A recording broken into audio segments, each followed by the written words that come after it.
মনে করেন আপনি একটি এক্সেল শিটে কাজ করছেন। আপনার ডাটা অনুসারে আপনি নিচের রো থেকে 10,000 পর্যন্ত রো বর্ডার করতে হবে।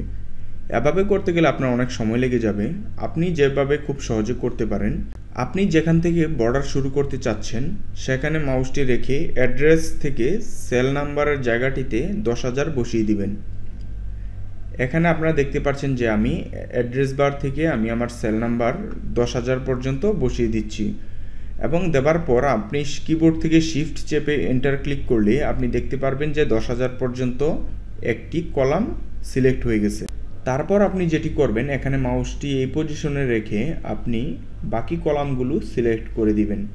তারপর আপনি যেটি করবেন, কিবোর্ড থেকে অল্টার HBA তে ক্লিক করলে আপনি দেখতে পারবেন যে আপনার যে 10,000 রো ছিল সবগুলো খুব সুন্দরভাবে বর্ডার হয়ে গেছে।